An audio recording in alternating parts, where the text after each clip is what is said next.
Ya, Saudara, Ketua Komisi 5 DPRD Riau, Robin P. Hutagalung menegaskan harus ada terobosan gubernur agar seluruh anak yang tamat SMP bisa melanjutkan pendidikan ke SMA. Sebagai contoh, dibuat peraturan gubernur, sekolah bisa melaksanakan double shift atau satu lokal sebanyak 40 siswa.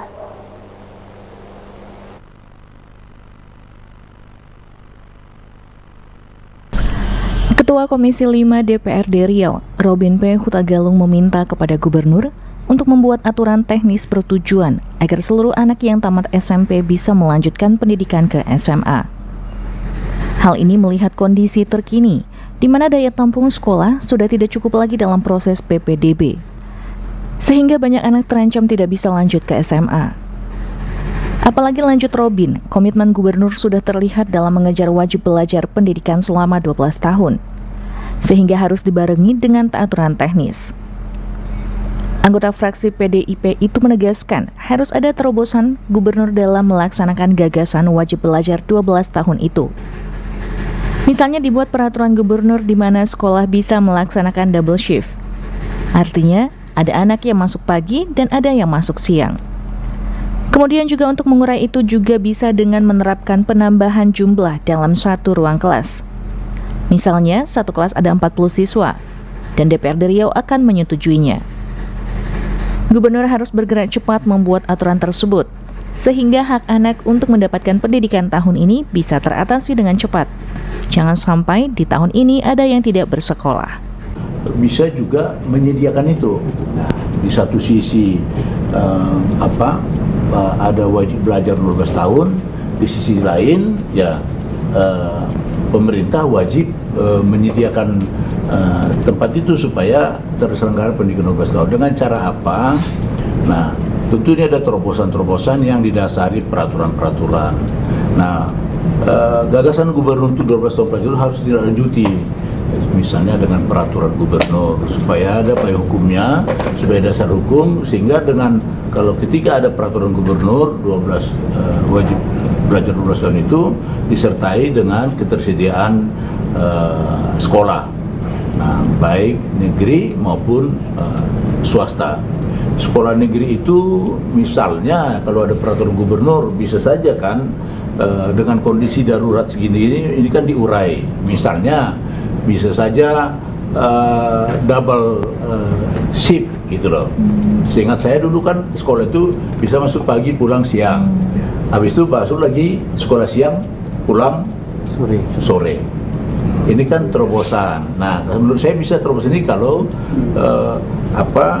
niat gubernur yang bagus bahwa wajib belajar 12 tahun itu. 12 tahun itu kan sampai kepada tingkat SMTA. Terus juga bagaimana pemerintah Provinsi Riau membangun hubungan dengan pihak swasta. Karena pihak swasta juga tentu dalam hal ini supaya pemerintah provinsi bisa kerjasama dengan swasta, misalnya turut serta membiayai biaya mereka sekolah di swasta, tapi juga biaya dari pemerintah provinsi. Nah, harapan kita tentu pihak swasta juga punya niat baik juga, jangan hanya mengejar sektor bisnisnya, harus lebih mengedepankan tanggung jawab soal sektor pendidikannya agar supaya tidak ada yang tidak sekolah, gitu loh. Terutama warga-warga yang secara ekonomi sangat susah, jangan sampai di tahun ini tidak ada yang tidak sekolah. Jadi harus ada terobosan-terobosan. Terobosan ini itu Pak Gubernur dalam melaksanakan melaksanakan gagasannya untuk wajib belajar itu disertai dengan peraturan gubernur tentunya supaya ada dasar-dasar hukum melaksanakan itu. Kalau saya melihat sekarang ini supaya semua bersekolah ada terobosan di antaranya gitu ya kan, satu kelas bisa dibuat 40, tapi harus ada dasar hukumnya ya kan, nanti disampaikan kepada Kemendagri, ke Kementerian Pendidikan kan, itu untuk mengurainya kan.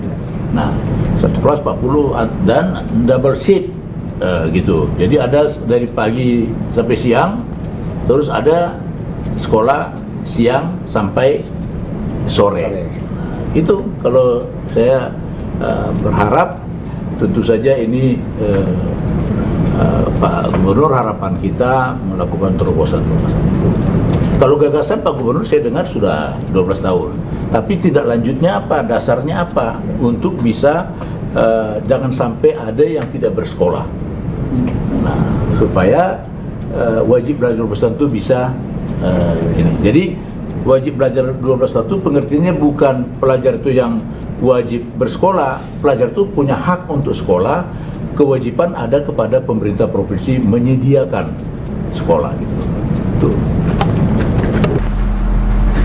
Sekolah swasta juga harus jelas bisa menampung anak lewat jalur afirmasi, sehingga punya kontribusi juga dalam mengurai tingginya angka tidak tertampung anak di sekolah negeri. Sekolah swasta jangan hanya mengejar sektor bisnis saja, tapi mengejar dan peduli dengan pendidikan. Fresti dan Randi melaporkan.